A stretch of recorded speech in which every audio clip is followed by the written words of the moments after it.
रजनीकांत एक ऐसी शख्सियत है आज के दौर में, शायद हिस्ट्री में कभी ऐसा नहीं हुआ कि किसी भी फ़िल्म स्टार की मूवी रिलीज़ होने से पहले इंटरनेशनली 300 करोड़ का प्रॉफिट कर चुकी हो।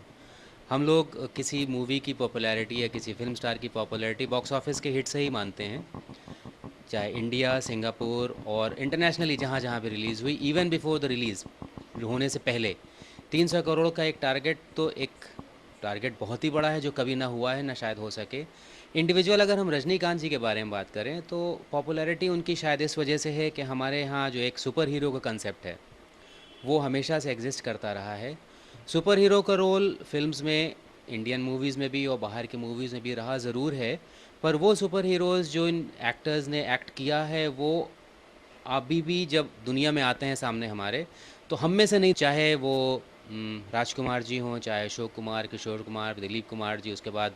राजेश खन्ना जी का दौर आया, धर्मेंद्र, अमिताभ बच्चन, ये सारे बड़े बड़े फिल्म स्टार्स रहे हैं। और वो जैसा फिल्म में दिखाई देते थे कि बहुत बड़े आदमी हैं या रईस हैं या हीरो हैं, वो नॉर्मल लाइफ में भी पब्लिक के साथ एक उनका बैरियर हमेशा से रहा। जबकि रजनीकांत जी के बारे में जो भी पढ़ा सुना गया है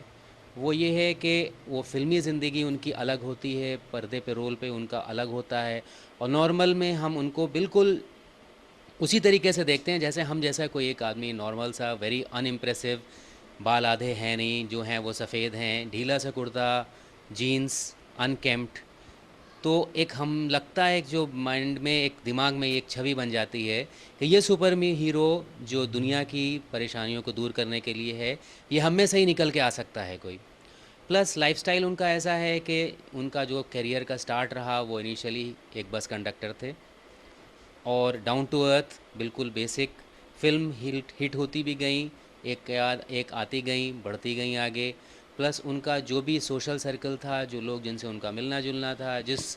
ड्राइवर के साथ उन्होंने बस पे इनिशियल सर्विस ज्वाइन करी, उससे उनकी दोस्ती, उनसे उसकी क़ुर्बत अभी भी बरकरार है। और उनके एक्शन सीक्वेंसेस ऐसे हैं कि एक जो, चाहे बच्चा हो चाहे बड़ा हो, उन्होंने कुछ एक ट्रेंड किया था हिंदी मूवीज़ में भी। जब उनकी कुछ मूवीज़ शुरू में आई, फ़र्ज़ करें एक अंधा कानून करके पिक्चर थी जिसमें उनका पुलिस इंस्पेक्टर का रोल था, जिसमें अपने एक हिंदी मूवी में एक ऐसा एक्टर देखा जो हाथ से चश्मे को कई बार घुमा के वो फिर लगा लिया करता था, या हवा में सिगरेट को उड़ा के पिस्तौल से सिगरेट हवा में जला के पी लिया करता था। तो वो एक जो सीटी बजाने वाला माहौल हुआ करता था, मेरा ख़्याल से उसके जन्मदाता रजनीकांत जी ही हैं। आज भी उनके पास, उनकी जो नई फ़िल्म रिलीज़ हुई, उससे पहले रावण में उनका एक रोबोट का रोल था, फिर अभी कबाली में भी। और इन्होंने जो भी ज़्यादातर फ़िल्में की हैं उसमें सुपर हीरो में रोल इनका ऐसा कुछ रहा है कि एक परेशान दुनिया के लोगों को उन्होंने एक विलेन से या उसकी जो भी बुराइयां थी उससे दूर करने में ही सारे अपनी एक्टिविटीज़ दिखाई हैं। इसलिए पब्लिक में एक्सेप्टेंस इनका बहुत ही ज़्यादा रहा है और होपफुली रहेगा ही। उसके अलावा अब जैसे अभी पढ़ने में आता है कि रजनीकांत जी, कभी उन्होंने ना कोई ब्रांड एंडोर्स किया, न कभी कोई शो किया, न कहीं कोई परफॉर्मेंस किया, न किसी ऐड में कभी आए। यानी इस तरीके की आमदनी उन्होंने कभी कहीं से नहीं हासिल करी है। सिर्फ उनकी जो भी एक सिंगल इनकम है, दैट इज़ जो वो पिक्चरों में रोल करते हैं। और उसके बाद भी उनका जो एक पब्लिक के लिए सबसे बड़ा योगदान ये रहा है कि जितना भी उनको फ़िल्म्स में से पैसे मिलते हैं उसका सीधा सीधा कम से कम 50% वो डायरेक्ट चैरिटी और पब्लिक बेनिफिट में स्पेंड करते हैं, जिसकी वजह से ऊपर वाला भी उन पे मेहरबान है शायद। वो कहते हैं ना कि हर तदबीर से पहले खुदा बंदे से कुछ पूछे, बता तेरी रज़ा क्या है। तो शायद इस रज़ामंदी को हासिल करने के लिए, जो उन्होंने ऊपर वाले को खुश करने के लिए जो चैरिटीज़ करते हैं, इसलिए भी उनको कुछ सपोर्ट ऊपर वाले का मिला हो।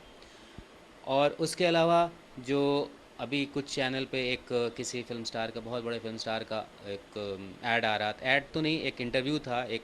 चैनल पे, कि वो अपनी पिक्चरों से पैसे नहीं लेते बल्कि वो ब्रांड एंडोर्स करके और पार्टीज़ में डांस करके और शोज़ पे परफॉर्म करके ही उनकी इनकम है। तो प्रॉब्ली एक फ़िल्म स्टार को फ़िल्म स्टार की तरह, अगर वो एक्टर की तरह इनकम हो तो ज़्यादा जस्टिफाइड है, और ब्रांड एम्बेसडर या उसका, तो वो तो that is in the benefit, वो अपने किसी प्रोडक्ट को प्रमोट करें, भले ही उस प्रोडक्ट को यूज़ करें या ना करें। रजनीकांत जी इस चीज़ से बिल्कुल हमेशा उन्होंने अपने आप को अलग रखा कि जिस चीज़ को अगर वो एक्सेप्ट नहीं करते, अगर सोशली वो उस चीज़ से एग्री नहीं करते, तो उसमें उन्होंने कभी उस चीज़ को सपोर्ट नहीं किया है। शायद उनकी एक्सेप्टेंस पब्लिक में ज़्यादा है। रजनीकांत जी का एक अपना एक स्टाइल प्लस उनका एक जो स्पेशली ये चैरिटी वाला जो कॉज है, प्लस जो सुपर हीरो की उनकी इमेज है, उसकी वजह से उनके सपोर्टर्स बिल्कुल एक अंधाधुंध विश्वास उसमें पैदा हो गया उनमें, जो उनको पूजने भी लगे हैं और उनके दिमाग में एक धारणा सी बन गई है कि रजनीकांत जी हमारे कष्टों को जिस तरीके से फिल्म हीरो की तरह हरते हैं, उसी तरीके से हमारे कष्टों को भी हर सकते हैं। तो उनकी पूजा अर्चना भी हो रही है कई मंदिरों में भी, और कई जगह पे वो अपने घरों में लोग जहाँ जहाँ अपने देवी देवताओं की और भगवानों की तस्वीरें और मूर्तियाँ लगाते हैं, वहाँ पे रजनीकांत जी की भी मूर्तियाँ एक साथ में लगी हैं।